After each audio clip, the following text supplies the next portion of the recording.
Hello, dear students. Today, our topic of discussion is perfect competition. Perfect competition and how price is determined under the perfect competition. First of all, perfect competition belongs to a market. Means, first of all, we have to know what is market. So, market is a place where there are buyers and sellers. Market एक ऐसी place है जहां पे कि buyers और sellers होते हैं. हम किसी भी प्लेस को मार्केट कह सकते हैं? नो. मार्केट एक ऐसी प्लेस है जहां पे बायर्स का होना, सेलर्स का होना जरूरी है और उनका आपस में कंसेंट होना जरूरी है कि दे वांट टू एक्सचेंज. जो बायर है वो उस पर्टिकुलर प्रोडक्ट को खरीदना चाहता है और जो सेलर्स है उस पर्टिकुलर प्राइस पर उस प्रोडक्ट को बेचने के लिए तैयार है.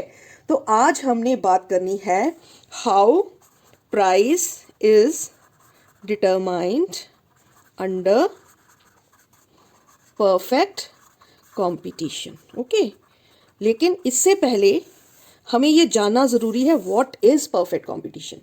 परफेक्ट कंपटीशन मार्केट की कैसी सिचुएशन है, कौन सी अवस्था है. सो परफेक्ट कंपटीशन जो है इज़ अ मार्केट, एक इस तरह की मार्केट व्यवस्था है इन विच there are many firms selling identical products with no firm large enough relative in the entire market to be able to influence the market price. Means perfect competition एक ऐसी market व्यवस्था है जिसमें कि there are large number of buyers and large number of sellers but no single seller is able to influence the price. यानी कि कोई भी सेलर इतना बड़ा नहीं है कि वो मार्केट में कीमतों को नियंत्रित कर सके. तो अगर हम जॉन रॉबिन्सन की लैंग्वेज में देखें, वो कहते हैं perfect competition prevails when the demand for the output of each produce is perfectly elastic. यहाँ पे परफेक्टली इलास्टिक का क्या मतलब है कि जब जो मांग है वो कीमतों के अकॉर्डिंगली परफेक्टली इलास्टिक है. कीमत के कम या ज्यादा होने के अकॉर्डिंगली ही मांग में उसी तरीके से बदलाव आ जाता है. It is perfectly elastic. यानी कि कीमत कम हो जाएगी तो मांग बढ़ जाएगी, कीमत बढ़ेगी तो मांग कम हो जाएगी. सो सबसे पहले हम बात करते हैं कैरेक्टरिस्टिक्स की. तो अब हमने कैरेक्टरिस्टिक्स जो बात करनी है वो किसकी बात कर रहे हैं हम कैरेक्टरिस्टिक्स की परफेक्ट कॉम्पिटिशन में. तो पहला सबसे इंपॉर्टेंट कैरेक्टरिस्टिक क्या होता है? large number of buyers and sellers. यानी कि अभी जो हमने बात की कि परफेक्ट कंपटीशन एक ऐसी मार्केट सिचुएशन है where there is a large number of buyers and sellers. यानी कि खरीदने वाले भी बहुत हैं और बेचने वाले भी बहुत हैं. यानी कि कोई भी सिंगल जो बेचने वाला है वो कीमत को प्रभावित नहीं कर सकता और सिमिलरली बायर्स भी बहुत ज्यादा है. तो एक तरह से मांग को भी प्रिडिक्ट करना मुश्किल है. So many people are there जो कि उस पर्टिकुलर वस्तु को खरीदने वाले हैं. दूसरी इंपॉर्टेंट जो हमारी कैरेक्टरिस्टिक होती है वो है homogeneous products. Okay, homogeneous products का यहाँ पे क्या मतलब है कि जो भी प्रोडक्ट होते हैं वो बिल्कुल क्या होते हैं, एक जैसे, सेम. यानी कि परफेक्ट कंपटीशन में जो सेलर्स हैं, जो भी प्रोडक्ट प्रोड्यूस कर रहे हैं, जो भी प्रोडक्ट बेच रहे हैं, वो सारे के सारे एक जैसे होते हैं. यानी कि अगर ए सेलर है, बी है, सी है, डी है एंड सो ऑन, सभी का जो प्रोडक्ट है वो सेम होगा. यानी कि there will be no change in the product. सारे के सबके बेचने वालों के प्रोडक्ट्स क्या होंगे, सेम. थर्ड जो इंपॉर्टेंट कैरेक्टरिस्टिक्स हम परफेक्ट कंपटीशन की बात करते हैं दैट इज हम ये मान के चलते हैं कि जो बायर है उसको परफेक्ट नॉलेज है मार्केट की. यानी कि उसको पता है कि मार्केट में कौन कौन सी वस्तु कौन कौन सी प्राइस पे मिल रही है. वो कीमतों के बारे में पूरी तरह से बायर को ज्ञान है, उसको अवगत वो नॉलेज है कि कब किस वस्तु की कीमत कम हुई है या ज्यादा. उसको सभी कीमतों के बारे में पूरी नॉलेज है. Then fourth very important point is perfect knowledge के बाद फ्री एंट्री एंड एग्जिट. किसकी? Of firms. परफेक्ट कंपटीशन में एक इंडस्ट्री जो है उसमें नई फर्म्स आ सकती हैं और पुरानी फर्म्स उस इंडस्ट्री को छोड़कर जा सकती हैं. यानी कि उन पे कोई भी लीगल बाइंडेशन नहीं है, कोई भी रिस्ट्रिक्शन नहीं है. वो फ्रीली जो है इंडस्ट्री के अंदर आ भी सकती हैं और इंडस्ट्री को छोड़कर जा भी सकती हैं. फिफ्थ वेरी इंपॉर्टेंट फीचर है फ्री फ्रॉम चेक्स. यानी कि ये फोर्थ का ही एक्सटेंशन कह सकते हैं, फोर्थ पॉइंट की ही, कि किसी भी तरह का कोई चेक नहीं है, कोई रिस्ट्रिक्शन नहीं है. नई फर्म आ सकती है, पुरानी फर्म उसको छोड़ के जा सकती है. गवर्नमेंट का किसी भी तरह का कोई भी रोल नहीं है, गवर्नमेंट कोई भी चेक्स नहीं लगाती. Then is free mobility. Free mobility का यहाँ क्या मतलब है कि जो फैक्टर्स हैं जो फैक्टर्स ऑफ प्रोडक्शन हैं जिनको की इस्तेमाल करके हम प्रोडक्शन करते हैं वो फ्रीली मोबाइल हैं, एक जगह से दूसरी जगह पर जा सकते हैं। यानी कि जो हमारे फैक्टर्स ऑफ प्रोडक्शन है वो फ्रीली मोबाइल हैं, उनके ऊपर किसी भी तरह की कोई भी रिस्ट्रिक्शन नहीं लगती। और जो प्रोडक्शन करने वाले प्रोड्यूसर्स हैं वो अपनी मनमर्जी से किसी भी फैक्टर को कम ज़्यादा मात्रा में लगा सकते हैं। Then seventh very important point is that is lack of transportation cost. यानी कि वस्तुओं को एक से दूसरी जगह पर लेकर जाने के लिए हमें किसी भी प्रकार का खर्चा नहीं उठाना पड़ता।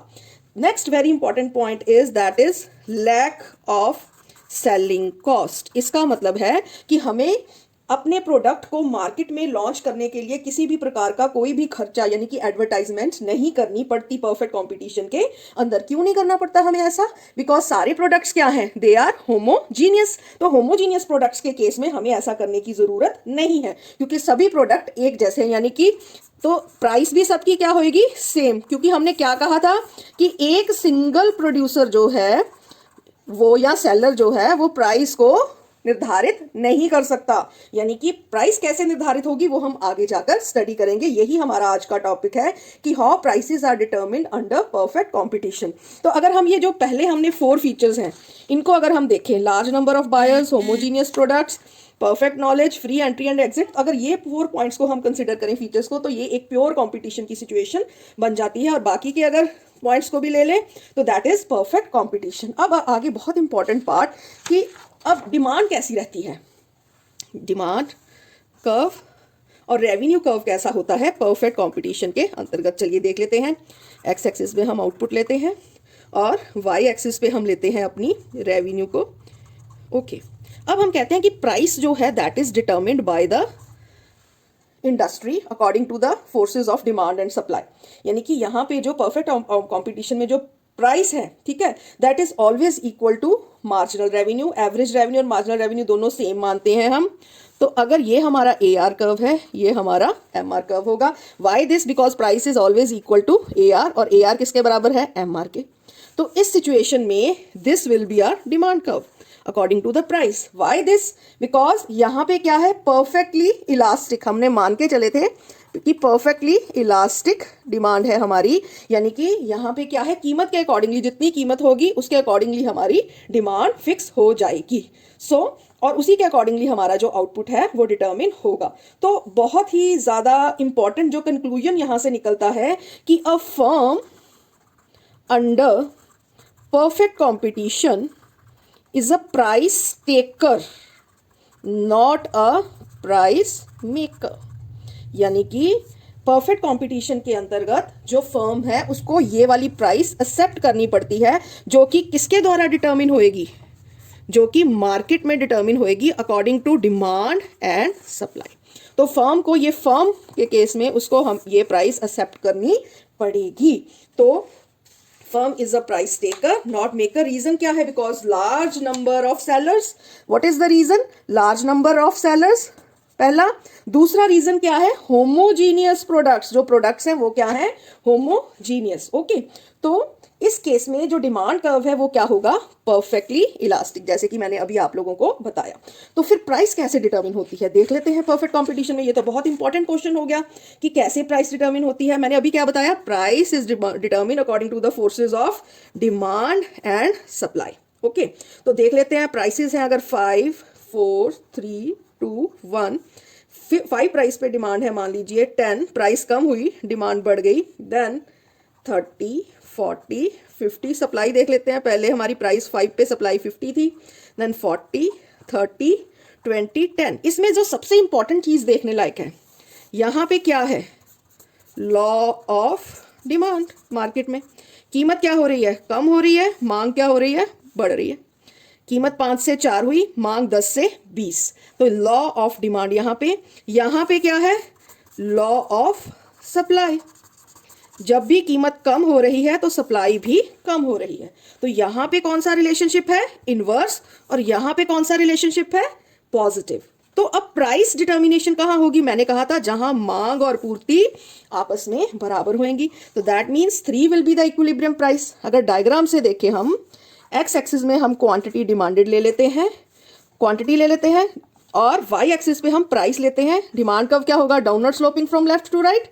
सप्लाई कर्व क्या होगा, अपवर्ड स्लोपिंग। तो where will be the equilibrium, where demand is equal to supply. So this is the equilibrium price and this will be the equilibrium output. कितना 30 will be our equilibrium output and price कितनी होगी 3 will be our equilibrium price.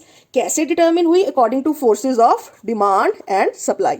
जहां मांग और पूर्ति वक्र दोनों आपस में एक दूसरे को काट रहे हैं वहां पे हमारी इक्विलिब्रियम प्राइस डिटरमिन हो गई है। तो ये था प्राइस डिटर्मिनेशन। और ये कहाँ पे होता है, अब सबसे बड़ा सवाल, ये कहाँ पे डिटर्मिनेशन हुई, ये डिटर्मिनेशन हुई इंडस्ट्री में, यानी कि ये हमारी इंडस्ट्री थी।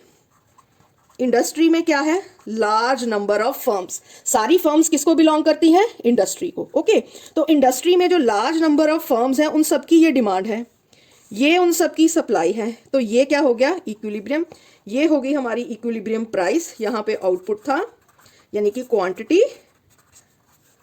और यहाँ पे क्या है हमारी प्राइस। ओके, तो अब ये प्राइस, ये अगर इंडस्ट्री है और ये एक फर्म है, ओके, तो ये जो प्राइस डिटर्मिन होगी है, ये प्राइस कौन एक्सेप्ट करेगी, ये फर्म एक्सेप्ट करेगी। तो ये उस फर्म का क्या हो जाएगा, एवरेज रेवेन्यू और मार्जिनल रेवेन्यू, और ये होगी उसकी quantity.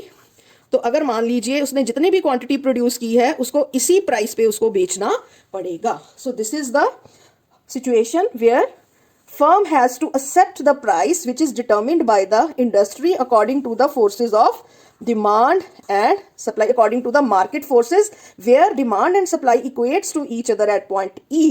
That price has to be accepted by the particular firm. So clear? So this is the very important segment जिसमें कि हमने क्या find out किया, price determination of a firm under perfect competition. और मेन पॉइंट क्या निकला, firm is a price taker not a price maker. तो याद रखना, firm is a price taker not a price maker. Okay, तो firm को वो प्राइस जो है उसको एक्सेप्ट करना ही पड़ता है। अब हम एक और इंपॉर्टेंट बात कर लेते हैं कि अगर मान लीजिए ये थी हमारी डिमांड, ये थी हमारी सप्लाई, ये था पॉइंट ऑफ इक्विलिब्रियम, ये था प्राइस। ओके, यहाँ पे हम एक्स एक्सिस में क्या लेते हैं, क्वांटिटी, वाई एक्सिस पे क्या ले रहे हैं हम, प्राइस। अब मान लीजिए क्या होता है, अगर प्राइस जो है, यानी कि प्राइस पे अगर डिमांड बढ़ जाती है तो बढ़ेगी तो shift to the rightwards. अब इक्विलिब्रियम पॉइंट क्या हो गया, E1, यानी कि अगर मांग बढ़ जाती है परफेक्ट कंपटीशन के केस में तो क्या हो जाएगी, प्राइस भी बढ़ जाएगी। ओके, और अगर मांग कम हो जाती है तो प्राइस भी कम हो जाएगी। So these will be the new equilibrium points according to the change in demand. अगर डिमांड बढ़ जाएगी तो प्राइस भी हमारी बढ़ जाएगी, अगर डिमांड कम हो जाएगी तो प्राइस भी कम हो जाएगी। यानी कि अब यहाँ पे क्या है, डिमांड के चेंज होने का प्राइस पर क्या इंपैक्ट पड़ेगा, अंडर परफेक्ट कंपटीशन। आउटपुट पे भी पड़ेगा, सप्लाई पे भी। अगर डिमांड बढ़ जाएगी तो सप्लाई भी बढ़ जाएगी, और अगर डिमांड कम हो जाएगी तो सप्लाई भी कम हो जाएगी, यानी कि क्वांटिटी की प्रोडक्शन भी कम हो जाएगी फर्म्स के द्वारा। तो ये था, ये जो अभी हमने डिस्कस किया, इसको क्या हम बोलते हैं, effect of change in demand. किसके ऊपर, ऑन प्राइस। सिमिलरली हम सप्लाई पे भी देख सकते हैं, ये तो डिमांड का इंपैक्ट है कि डिमांड में बदलाव आने पर हमारी प्राइसेस में क्या चेंज आया। ठीक है जी, अब हम देख लेते हैं effect of change in supply on price, कि प्राइस में चेंज आने पर हमारी, सप्लाई में चेंज आने पर हमारी प्राइस में क्या चेंज आया। तो एक्स एक्सिस में हमने क्या लेना है, अगेन क्वांटिटी, वाई पे price, this is the demand curve, this is the supply curve. अब अगर हम मानते हैं कि सप्लाई बढ़ गई, सो this is the supply curve, तो ये पहले इक्विलिब्रियम पॉइंट था, अब ये हो गया। तो सप्लाई के बढ़ने से क्या हुआ, कीमत कम हो गई। तो जब सप्लाई बढ़ी तो कीमत कम हो गई। अगर सप्लाई कम हुई तो what happened, with the decrease in supply price increased. So there is a opposite relationship. जब भी सप्लाई हमारी बढ़ेगी तो कीमत कम हो जाएगी, जब भी सप्लाई कम होगी तो कीमत बढ़ जाएगी। ठीक है जी, तो इस केस में ये चीज बहुत इंपॉर्टेंट है कि हम क्या मान के चल रहे हैं कि डिमांड में कोई भी चेंज नहीं आ रही। क्लियर? तो यहाँ पे ऑपोजिट रिलेशनशिप आ गया सप्लाई के साथ कीमत का। ओके, और डिमांड के केस में हमने क्या देखा था, that is a positive relationship. So this is all about price determination. और प्राइस डिटर्मिनेशन के अंतर्गत अगर मांग या पूर्ति दोनों में से किसी में भी चेंज आती है तो परफेक्ट कॉम्पिटिशन में हमारी कीमतों पर क्या बदलाव आएगा। Next very important topic is importance of time element. तो अभी हम डिस्कस करने जा रहे हैं टाइम एलिमेंट, कि टाइम का क्या महत्व है प्राइसेस की डिटर्मिनेशन में। अब ये निर्भर करता है कि हम वेरी शॉर्ट पीरियड की बात कर रहे हैं। वेरी शॉर्ट पीरियड कौन सा होता है, जैसे कि एक दिन, 2 दिन या 1 हफ्ता। शॉर्ट पीरियड हो सकता है 1 महीना, 2 महीने, 6 महीने। लॉन्ग पीरियड में क्या हो सकता है, 1 साल, 2 साल, 5 साल। वेरी लॉन्ग पीरियड इसमें हो सकता है 10 साल, 15 साल, 50 साल। तो अब जैसे कि हमने 4 भागों में बांट लिया, तो वेरी शॉर्ट पीरियड जो होता है हमारा टाइम, इसमें हम अपनी सप्लाई को बढ़ा नहीं सकते, यानी कि एग्जिस्टिंग स्टॉक को हम बढ़ा नहीं सकते। तो इस केस में क्या होगा, जब वेरी शॉर्ट पीरियड में हमारी सप्लाई जो है वो फिक्स है, सो इस केस में जो सबसे ज्यादा रोल है वो डिमांड प्ले करती है डिटर्मिनेशन ऑफ प्राइसेस में। तो इसमें जो प्राइस डिटर्मिन होती है उसको हम बोलते हैं market price. Clear? Short period कौन सा टाइम पीरियड होता है, जिसमें कि हम डिमांड को इंक्रीज कर सकते हैं, यानी कि हम थोड़ा बहुत अपने फैक्टर्स में चेंज ला सकते हैं। तो इस वक्त जो प्राइस डिटर्मिन होती है हम उसको बोलते हैं सब नॉर्मल प्राइस। लॉन्ग पीरियड में जो हमारी प्राइस डिटर्मिन होती है उसको हम बोलते हैं normal price, and very long period में जो प्राइस डिटर्मिन होती है उसको हम बोलते हैं सेकुलर प्राइस। क्लियर? तो अब हम देखते हैं कि सबसे पहले तो शॉर्ट पीरियड और लॉन्ग पीरियड में क्या अंतर होता है। शॉर्ट पीरियड वो पीरियड होता है जिसमें कुछ ही फैक्टर्स वेरिएबल होते हैं, और बाकी सारे के सारे फैक्टर्स जो होते हैं वो क्या होते हैं शॉर्ट पीरियड में, दे आर फिक्स्ड। सिर्फ कुछ ही फैक्टर्स वेरिएबल, एक या एक से ज्यादा, एक ही फैक्टर को हम वेरिएबल मानते हैं, बाकी सभी फैक्टर्स को हम फिक्स्ड मानते हैं। लॉन्ग पीरियड में क्या होता है कि हमारे ज्यादातर फैक्टर्स जो है वेरिएबल होते हैं, और वेरी लॉन्ग पीरियड में तो हम सारी स्ट्रेटजीज को और सब चीजों को हम अपने अकॉर्डिंगली चेंज कर सकते हैं। तो यहाँ पे भी हमारे फैक्टर्स वेरिएबल होते हैं, और यहाँ पे तो हमें और ज्यादा समय मिल जाता है जिसमें कि हमारी पॉलिसी चेंजेस भी आ सकती हैं, यानी कि ओनली फैक्टर्स ही नहीं, हमारी पॉलिसीज में भी बदलाव आ सकता है। तो सबसे पहले हम देखते हैं वेरी शॉर्ट पीरियड में कैसे प्राइस डिटर्मिन होती है, यानी कि ये मार्केट प्राइस जो है इसको देख लेते हैं। तो वेरी शॉर्ट पीरियड में जैसे कि मैंने आपको बताया, पहले ही मैं बता दूं, यहां पे सप्लाई क्या होती है, पहले ही सप्लाई को क्या लेते हैं, फिक्स्ड, क्योंकि यहां पे हम अपनी सप्लाई को चेंज नहीं कर सकते। अगर ये हमारी डिमांड है, ये इक्विलिब्रियम प्राइस है, अगर डिमांड बढ़ेगी तो प्राइस भी बढ़ जाएगी, डिमांड कम होगी तो प्राइस भी कम हो जाएगी। सो दैट मीन्स कि यहाँ पे प्राइसेस को कौन इन्फ्लुएंस कर रहा है, डिमांड। प्राइसेस पर इंपैक्ट कौन डाल रहा है, demand. Why? Because supply is fixed, हम अपनी क्वांटिटी को चेंज नहीं कर सकते। वाई? बिकॉज पीरियड कौन सा है, वेरी शॉर्ट पीरियड। तो इस टाइम पीरियड में जो मार्केट प्राइस है वो डिटर्मिन होती है according to the increase and decrease in demand. उसके बाद है, ये तो है सारी वो गुड्स हैं जो पेरिशेबल हैं, ठीक है। अब जो ड्यूरेबल गुड्स होती हैं उनको, जैसे कि थोड़ा आपका फर्नीचर का सामान या कुछ और, जिनको कि हम थोड़ा सा स्टोर करके रखते हैं, उस केस में टू एक्सटेंट हम सप्लाई को बढ़ा सकते हैं, उसके बाद फिर सप्लाई फिक्स हो जाती है।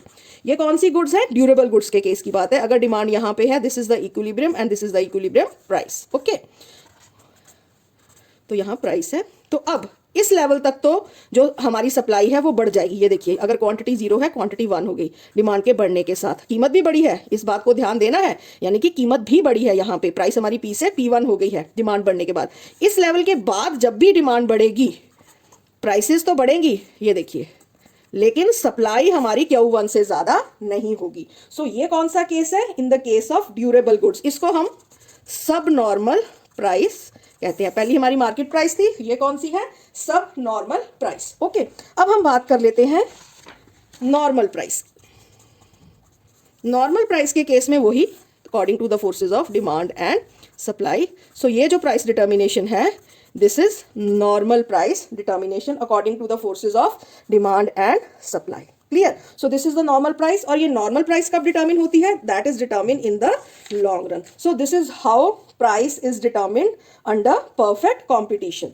अब इसमें एक और चीज़ है, लॉन्ग रन में हम रिटर्न्स टू स्केल के अंतर्गत भी प्राइस डिटर्मिनेशन देख सकते हैं। हमें पता है रिटर्न्स टू स्केल में हमें 3 तरह की रिटर्न्स मिलती हैं, increasing, decreasing and third is constant, है ना। रिटर्न्स टू स्केल हम पढ़ चुके हैं, हमने प्रोडक्शन फंक्शन के चैप्टर में पढ़ा था।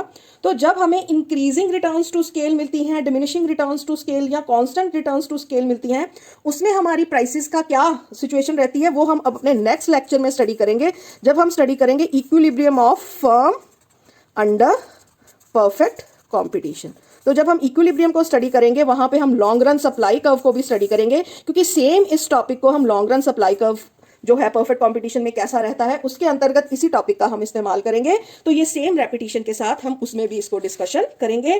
तो आज के लिए हमारा इतना ही। आज हमने डिस्कस किया सबसे पहले कि व्हाट इज परफेक्ट कंपटीशन। सबसे पहले तो हमने जाना मार्केट क्या होती है, मार्केट में हमने जाना कि परफेक्ट कंपटीशन क्या होता है, उसके फीचर्स क्या होते हैं, हमने सारे उसके फीचर्स को डिटेल में स्टडी किया। देन वी डिस्कस की हमारा जो एवरेज रेवेन्यू कर्व और मार्जिनल रेवेन्यू कर्व है वो कैसा होता है परफेक्ट कंपटीशन के अंतर्गत, और उसके बाद हमने प्राइस डिटर्मिनेशन की कि कैसे एक फर्म और इंडस्ट्री की प्राइस डिटर्मिनेशन होती है अंडर परफेक्ट कंपटीशन, और उसके बाद हमने देखा कि कैसे डिमांड में चेंज आने पर हमारी कीमतों में क्या बदलाव आता है, और उसके बाद सप्लाई में चेंज आने पर हमारी कीमत पर क्या प्रभाव पड़ता है, और उसके बाद हमने बहुत ही इंपॉर्टेंट टॉपिक डिस्कस किया दैट इज टाइम एलिमेंट की। जो टाइम एलिमेंट है उसके अंतर्गत कैसे हमारी कीमतें जो वेरी शॉर्ट पीरियड में मार्केट प्राइस, शॉर्ट पीरियड में सब नॉर्मल प्राइस, लॉन्ग पीरियड में नॉर्मल प्राइस और वेरी लॉन्ग पीरियड में सेकुलर प्राइसेस जो है कहलाती हैं, और जब मार्केट प्राइसेस जो हैं कैसे डिटर्मिन होती हैं अगर हमारी सप्लाई जो है फिक्स्ड है, यानी कि ये पेरिशेबल गुड्स के केस में हमने डिस्कस किया था, और ड्यूरेबल गुड्स के केस में हमने देखा कि कैसे हम सप्लाई को थोड़ा सा तो बढ़ा सकते हैं लेकिन एक लेवल के बाद वो फिर फिक्स हो जाएगी,